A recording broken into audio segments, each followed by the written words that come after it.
పరిశుద్ధాత్మజుడికి మహిమ కలుగునుగాక. ఈరోజు దేవుని యొక్క వాక్య భాగంలోకి వెళ్ళే ముందు సహోదరి సహోదరులారా, వాక్యాన్ని చాలా జాగ్రత్తగా వినండి. విన్న వాక్యము హృదయాలు బలపరచబడాలి. దేవుని యొక్క వాక్యం చెప్తుంది, నన్ను బలపరచు వానియందు నేను సమస్తమును చేయగలను. ఫిలిప్పి 4:13. అవును సహోదరి సహోదరులారా, దేవుణ్ణి మనం బలపరిచేవారిగా ఉండాలి. దేవుని బలపరచాలంటే ఏం చేయాలంటే ప్రార్థన చేయాలి, వాక్యం చదవాలి. అప్పుడప్పుడు ఉపవాస ప్రార్థనలు ఉంటూ దేవుని నామాన్ని గొప్ప చేసేవారిగా ఉండాలి. దేవుని నామం ఎలా గొప్ప చేయాలంటే మనకి ఏదైతే దేవుడు తలాంతునిచ్చాడో దాన్ని వాడుకుంటూ ఉండాలి. బలంగా మన దేవుడి సేవ, దేవుడి పరిచయంలో ఉండాలి. మనకు సాధ్యమైనంత వరకు దేవుడు మనకి ఏదైతే ఇస్తాడో ఆ రంగంలో అభివృద్ధిలోకి ముందుకు వెళ్తూ ఉండాలి. ఆయన సాక్షి బిడ్డగా నిలబడాలి. అప్పుడు దేవుడు మన అన్ని రంగాల్లో దేవుడు దీవించి ఆశీర్వదిస్తాడు, బలపరుస్తూ ఉండాలి. చాలామంది ఒక నాయకత్వం గెలవాలి అంటే ధన బలాన్ని ఉపయోగిస్తాడు. బలపరచబడ్డానికి అనేకులు తన వైపు తిప్పుకోవడానికి ధనాన్ని ఉపయోగిస్తూ ఉంటాడు. కొంతమంది తప్పుడు కేసులు పెట్టేవాళ్ళు, తప్పుడు పని చేసేవాళ్ళు ధనాన్ని ఉపయోగించి వాళ్ళు చేసుకుంటూ ఉంటారు. చాలామంది కుటుంబాలని దోసుకునేవారు కూడా అంతే. కొంతమంది చుట్టుపక్కల ఇరుగు పొరుగు అని బలంగా చేసుకుంటారు. ఆ ప్రదేశం అంతా వాళ్ళు ఆక్యుపై చేసుకొని ధన బలాన్ని ఉపయోగిస్తారు. కానీ దేవుని బలం ఎలాంటిదంటే, దేవుని బలం ముందు, ఆత్మ బలం ముందు ధన బలం కానీ, అండబలం కానీ, అధికార బలం కానీ పనిచేయదు. బంధు బలం కూడా పనిచేయదు. కొంతమంది అనుకుంటారు మా బంధువులు ఉన్నారు, మా ఏరియా అంతా మాదే. కొంతమంది కుల బలాన్ని ఆధారం చేసుకుంటారు. కుల బలము, ధన బలము, అధికార బలము, అండబలము, రాజకీయ పలుకుబడి గల బలము, ఇవన్నీ తాత్కాలికమైనవి మనం చూస్తూనే ఉన్నాం. కానీ అన్నిటికంటే బలం ఆత్మబలం. ఆత్మతో పోరాడినప్పుడు ఈ బలాలన్నీ పడిపోయేటి, అవన్నీ పనిచేయవు.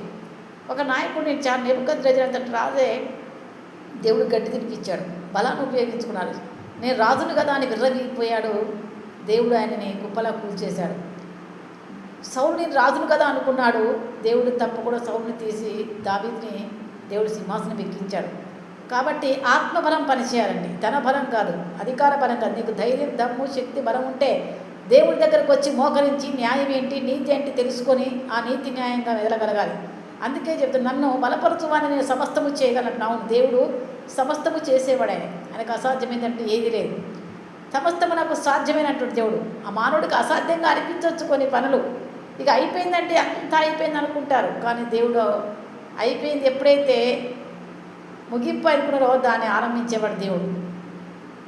సింహం అనుకుంటుందట, సింహము తన యొక్క పంజాన్ని విసిరే ముందు, తను వేటాడే ముందు 4 అడుగులు వెనక్కి వేసుకుంటారు. తన బలాన్ని చూసుకుంటారు ముందు. తనకున్న బలాన్ని చూసుకున్న తర్వాతనే అది యుద్ధం ముందుకు వచ్చి వేటాడి జంతువుని వేటాడడానికి అవకాశం ఉంటుంది.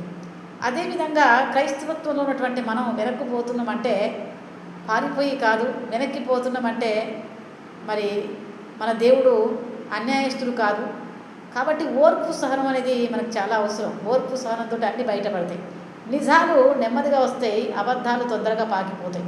నిజాలు రావాలంటే కొంచెం టైం పడుతుంది. దాన్ని బట్టి నిజాలు నిరూపించేటువంటి శక్తి మన దేవుడు మనకిస్తాడు. దేవుడు తన బలాన్ని ఉపయోగిస్తాడు. కాబట్టి దేవుణ్ణి బలపరచాలి. దేవుడిని గణపరిస్తే ఆయన మనం దృష్టి పెడతాం.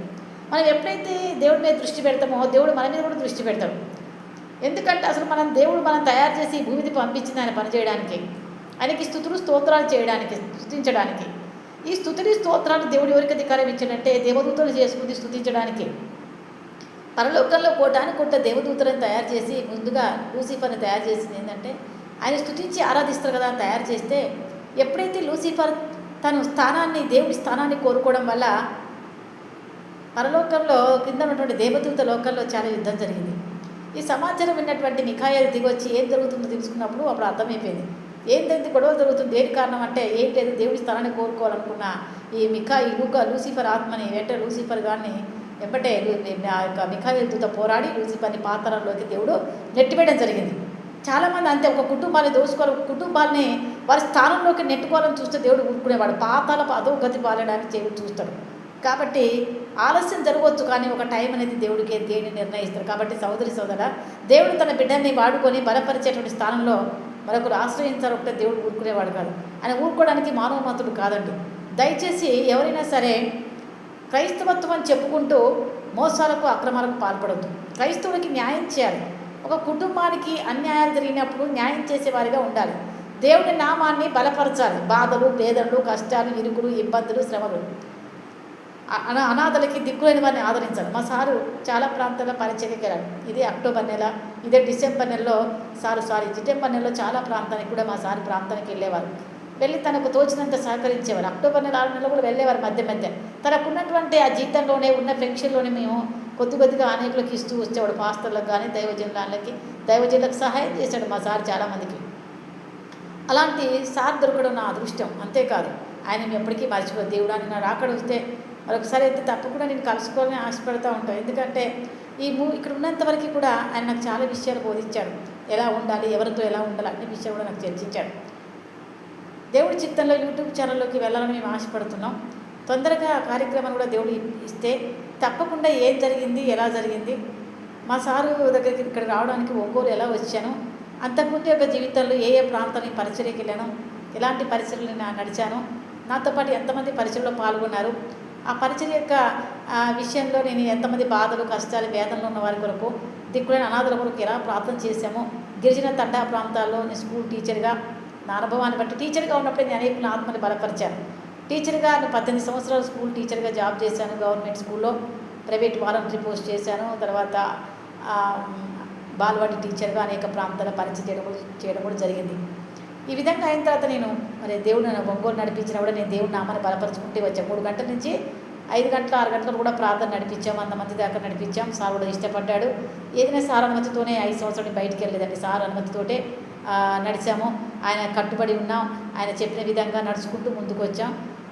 మా సార్ కూడా చాలా ప్రాజెక్టులు పని మొదలుపెట్టాడు. ఎంతోమందికి క్రిస్మస్ వచ్చిందంటే ఆయన ఎంతో హడావుడిగా ఉండేవాడు. బీదలకి, బాధలకి, కష్టాలు, ఇబ్బందులు ఉన్న వారి కోసం బట్టలు పంచేవాడు. నేను స్త్రీలకైతే ఆయన అనేకమైనటువంటి పాస్తలో బట్టలు తెచ్చి భార్యాభర్తలకు మేము ఎంతోమంది పంచాం. కానీ హఠాత్తుగా మా మీద ఒక పెద్ద పోరాటమే జరిగింది. కానీ పోరాటం తర్వాత జయ జీవితం ఉంటుందండి. పోరాటాలు ఎప్పుడు ఉండవు. ఎందుకంటే మేము ఆయన నామాన్ని బలపరుచుకున్నాం. ఆయన సమస్తమును ఆయనకి మేము చేయగలుగుతున్నాం. ఆయన బలపరుస్తున్నాం కానీ దేవుడు మమ్మల్ని బలపరుస్తున్నాం. ఒంగోలు ప్రాంతంలో నన్ను కూడా ఈరోజు అన్నీ కోల్పోయినప్పటికీ ఒంటరి స్థితిలో, నిస్సహాయ స్థితిలో ఉన్నామని బాధపడతలేదు. కానీ నన్ను బలపరిచే దేవుడి వైపు చూస్తున్నాం. మేము ఆయన బలపరచగలడు. ఆయన బలపరచడానికి దేవుడు ఎవరినైనా వాడుకొని కార్యం చేయగలడు. ఎందుకంటే ఈ రోజుల్లో సహోదర ప్రేమ చాలా గొప్పది. మనకి చాలామంది దైవజనులు వచ్చేవాళ్ళు, బ్రదర్స్ సిస్టర్స్. చాలామంది బ్రదర్స్ సిస్టర్స్ వస్తుంటే నిజంగా దేవుడు మా సారు కూడా ఎంతోమంది సహోదరులు వచ్చిన ఒక సహోదరులాగా మేము భావించి ముందుకు అడుగు పెట్టాం. మా మీద ఎన్నో రకాల నేరాలు పుట్టించారు. ఎన్నో రకాలుగా సాతాను పోరాటం చేసింది. దుర్మార్గులు నిజంగా ఏ ప్రభుని నమ్ముకుంటూ కూడా దురాత్మలండి వాళ్ళు పట్టినాయి. మంచి హృదయంగా రాస్తే మంచి గురించి ఆలోచిస్తారు. చెడు హృదయంగా ఎప్పుడు చెడునే ఆలోచిస్తూ ఉంటారు వారు. కాబట్టి అలాంటి వారికి చాలా జాగ్రత్తగా ఉండాలని హెచ్చరిస్తున్నాం. కాబట్టి ఇక్కడ మనం ఉపయోగించండి, నన్ను బలపరిచేవాడిని సమస్తము చేస్తా అంటే నిశ్చయ. అంతేగాని నన్ను బలపరచవాడిని చేయనట్లా చేస్తారు. ఎప్పుడంటే ఆయన వాక్యాన్ని, ప్రార్థనని, బీదలు, అనాథలు, దిక్కులేని వారిని ఆదరిస్తే తప్పకుండా దేవుడు చేస్తాడు. కాబట్టి సహోదరులారా, బీదల్ని కనికరించేవారిగా, తల్లిదండ్రులు లేని వారు అనాథలను పోషించమన్నాడు దేవుడు. అనాథలు నిజంగా మా సార్ చెప్పాను, నేను దేవుడు చిత్తమైతే అనాథ పిల్లలను తీసుకొచ్చి పోషించని ఆలోచన అబ్బాయిలను తీసుకొచ్చుకోవాలనుకుంటున్నాను. ఎందుకంటే మా సారు అబ్బాయిలంటే చాలా ఇష్టపడతాడు. అమ్మాయిలను కూడా ఇష్టపడతాడు. అబ్బాయిల మీద కూడా చాలా మన సార్కి. కాబట్టి తప్పకుండా అనాథ పిల్లల్ని పోషించడానికి దేవుడు నాకు ఈ ద్వారం తెరిస్తే తప్పకుండా భవిష్యత్తులో అనాథ ఆశ్రమం పెట్టి కనీసం హన్నా గ్రూప్ ట్రై పెట్టేది. ఏంటంటే నా ఉద్దేశం, హన్నాకి 5 సంతానం ఇచ్చాడు దేవుడు. 3 అమ్మాయిలు 2 అబ్బాయిలు ఎలా ఇచ్చాడో అలాగే మా యొక్క హన్నా గ్రూప్లో కూడా ఒక 5గురిని పంచి పోషించాలని ఆలోచన మేము ఉన్నాం దేవుడి చిత్తమైతే. కాబట్టి పరిశుద్ధాత్మ దేవుడు మేము ఎన్నో పనులు చేయాలని ఆశపడుతూ ఉన్నాం. అనేక రకాల రంగాల్లో అభివృద్ధి చెందాలని మేము ఆశపడుతూ ఉన్నాం. కాబట్టి హన్నా ప్రేయర్ గ్రూప్ని సారే అనేక ప్రాంతాల పాంప్లెట్స్ కొట్టించాం. అనేకమైనటువంటి అంబేద్కర్ భవన్లో కూడా పెద్ద ఎత్తున మీటింగ్స్ పెట్టాలని ఆలోచించాం. కానీ ఆ కోరిక నెరవేరలేకపోయినప్పటికీ దాన్ని నెరవేర్చాల్సినటువంటి బాధ్యత ఆయన భార్యగా, అనేకులకు ఒక సహోదరిగా నేను ఆ పని చేయాలని ఆశపడుతున్నా. నశించిపోతున్న ఆత్మని దేవుడి తట్టు తిప్పాలని ఆశపడుతున్నా. ఆయన పేరు నిలబెట్టారు. ఎందుకంటే ఆయన ఒంగోలు ప్రాంతంలో అనేకులకు చేసి ఆయన పేరు మార్చుకోవడానికి వీల్లేదు. ఆయన పేరుని ఘనంగా చేయాలి. ఎందుకంటే ఆయన భార్యగా నేను ఆ స్థానంలో ఉన్నాను. కాబట్టి ఎలాంటి కార్యక్రమాలు దేవుడు నాతో చేయాలనుకుంటున్నాడో, ఎందుకంటే ఆయన ఒక ప్రేమగల హృదయం అయింది. ఆయన ప్రేమ నిజంగా ఈ ఒంగోలు ప్రాంతంలో ఎవరికి ఉండదు. అంత మంచి ప్రేమగల గుణం మా సారది. కొంతమంది ఎవరైనా రావద్దు అంటే రానిడు. ఎందుకంటే తాగుబోతుని దగ్గరికి రానిడు ఆయన. అదే మోసం చేసే వాళ్ళని, ఎంత సొంత వాళ్ళైనా, తన బంధువులైనా, తన రక్త సంబంధమైన దేవుడు రానివ్వలే ఎవరిని. ఎందుకంటే ఆయనకు అందరి విషయం తెలుసు ఆయనకు బాగా. కాబట్టి దేవుని యొక్క కృపను బట్టి మేము దేవుని నామని ప్రకటించేవాళ్ళం. మేము బంధు రక్త సంబంధం చూసేవాళ్ళం కాదు. నేనైనా 5 సంవత్సరాలు మా తల్లికి అక్క చెల్లెలు ఎవరికి కూడా మేము కలవలేదు. ఎందుకంటే నేను ఆయన నమ్ముకున్నాను. నన్ను సృష్టించిన భర్తగా పైరున్నాడు. నాకు ఈ భూమిని ఒక భర్తగా ఆయన ఇచ్చడం ఉద్దేశంతో నేను ఆయన నేను ఆధారం చేసుకుంటూ బ్రతుకుతూ ముందుకు వచ్చాం ప్రతి విషయంలో. కానీ అనుకునే రీతిగా అకస్మాత్తుగా చనిపోవడం ప్రమాదాన్ని తీసుకొచ్చిన ఉప్పెనలు వచ్చినా మేము భయపట్టాలి. ఎందుకంటే దేవుడు మాకు తోడై ఉన్నాడు. దేవుడు నన్ను బలపరచగలడు. బలపరిచి సమస్తం నేను చేయగలంటున్న దేవుడు నేను ఆధారపడుతున్నాను. కాబట్టి సహోదరి సహోదరుల చాలా జాగ్రత్తగా ఉండండి. ఇరుగు పొరుగు విషయంలో కూడా, బంధువుల విషయం, రక్త సంబంధుల విషయంలో కూడా చాలా జాగ్రత్తగా. ఎవరి కుటుంబం వారిదే. ఎందుకంటే నేను పడ్డ బాధ వేదన తెలుసు కాబట్టి మీరు అలాంటి బాధలు వేదనలు పడకూడదని నేను చెప్తున్నాను. కాబట్టి మరి నిజంగా పాప కూడా ఈసారి ఎంతో ప్రేమించాడు. పాప కూడా అయినా కూడా దేవుడు చేస్తాడు అన్ని విషయాలు. ఎందుకంటే నాకు అసాధ్యమైంది ఏదైనా ఉందా? సమస్తము నాకు సాధ్యమే. దేవుడు ఎలా చేయాలో, ఎలా నడిపించాలో సమస్తము దేవుడికి తెలుసు. మనకంటే ముందుగా దేవుడు అన్ని ఆలోచన చేస్తాడు ఒక మనిషి పట్ల. ఎందుకంటే ఆయన నిద్రపోనివాడు, కునుకనివాడు. జీవరాత్రములు ఆయన ఎవరినన్నా నామాన్ని బలపరుస్తాం. 3 గంటల నుంచి లేస్తామండి. 3 నుంచి 5-6 గంటల వరకు కూడా 3 ఫోన్ల ద్వారా అనేకులను కలుపుకుంటూ ప్రార్థన నడిపిస్తూ ఉంటాను నేను. ఎందుకంటే నాకు తెలుసు. అదేవిధంగా దేవుడితో మా సార్ ఆత్మ కూడా శాంతి చేకూర్చాలని, ఆయన కూడా తిరిగి దేవుడి చిత్తంలో మరొకసారి మేము నిజంగా దేవుడు రాజ్యానికి వెళ్ళి తప్పకుండా నేను ఆయనని చూస్తున్న నమ్మకం, ధైర్యం నాకు ఉంది. దేవుడిని అడగలను. ఎందుకంటే నా తండ్రి అన్యాయస్తుడు కాదని. నిజంగా మరి దైవజనుడు ఎంతోమంది పరలోకంలో దర్శనాలు చూసిన వారు చెప్తున్నారు. చనిపోయినాక వ్యక్తులు కలుసుకొని మాట్లాడిన వారు ఉన్నారు. కాబట్టి దేవుని నామాన్ని బట్టి వందనాలండి. అందరూ కూడా మా కుటుంబం గురించి ప్రార్థన చేయండి. పాప కోసం, నా కోసం ప్రార్థన చేయండి, కుటుంబం కోసం ప్రార్థన చేయండి. ప్రభు నామాన్ని బట్టి వందనాలు చెల్లిస్తున్నాం. మరి ఈ సమయంలో మనం ప్రార్థన చేసుకుని దయచేసి కళ్ళు మూసుకోండి. మేము ఈ కొరకు ప్రార్థన చేయబోతున్నాను. పరిశుద్ధాత్మ దేవుడానికి స్తోత్రం చెల్లిస్తున్నాను. యేసు నామంలో ఆత్మబలముతో దేవుడు కదులును గాక.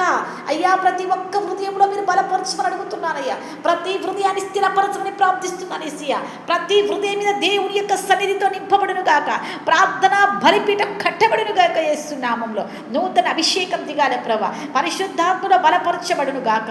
Release in the fire of the holy spirits in the name Yesu నామంలో తండ్రి. సాతాను గాని కాడి విరగొట్టబడాలి యేసు నామంలో. సాతాను గాని బంధిస్తున్న యేసు నామంలో. అడ్డుపడుతున్న పోరాటంలో యేసులో కాలిపోను గాక. చీకటి శక్తులు నజరేతుని యేసు నామంలో బట్టి బంధిస్తున్నాం. రీ బాబా బాబా బాబా ఓ రీఖానారబా షబాబాబాబాబా. ఆటంకపరుచిన ప్రతి చీకటి పోరాటం యేసులో కాలిపోవునుగా యేసునామలో. నూతన అభిషేకం దిగాలయ్యా. నూతన బలము దించండి, నూతన శక్తి దించండి ప్రభు నాయన. అయ్యా ఆత్మబలముతో మీరు కదలమని, అనేక సహోదరి మీరు బలపరచి స్థిరపరచమని తండ్రి కుమార పరిశుద్ధాత్మను ప్రార్థించి వేడుకుంటున్నాం తండ్రి. ఆమేన్ ఆమేన్ ఆమేన్. అందరికీ వందనాలు. సిస్టర్ వాళ్ళందరూ సహోదరులందరూ మా కుటుంబం నుంచి ప్రార్థించండి. నా పేరు వేతా సిస్టర్, పాప ఫెయిత్ పాల్. అదేవిధంగా మా సారు ఆత్మకు దేవుడు శాంతి చేకూర్చులాగును అన్ని విషయాలు బట్టి మీరు ప్రార్థన చేయని కోరుకుంటున్నాం. అన్నా ప్రేయర్ గ్రూప్ ఒంగోలు, అదేవిధంగా మామిడిపాలెం మా సొంత ప్రాంతం దేవుడు త్వరగా అద్భుతం చేసులాగును. అదేవిధంగా అన్నా prayer group sir Israel Kripanandam Faith Paul అందరూ కూడా మా కుటుంబాన్ని మమ్మల్ని ప్రార్థన చేయండి. మా సారు కృపను బట్టి మంచి ఆత్మలో తను బలపరచబడాలని, ఆత్మలో దేవుడి సన్నిధిలో ఉండాలని, ఆయన ఆత్మని దేవుడే తన సన్నిధిలో ఉంచుకొని అన్ని విషయాలు కూడా దేవుడు తన కాపుదల ఉంచేలాగున ఆత్మలని ఆత్మలోకంలో భద్రపరిచే దేవుడి నామాన్ని బట్టి అందరూ కూడా మా కుటుంబాన్ని జ్ఞాపకం చేసుకోవాలని కోరుకుంటూ మీ సహోదరి వినితా సిస్టర్.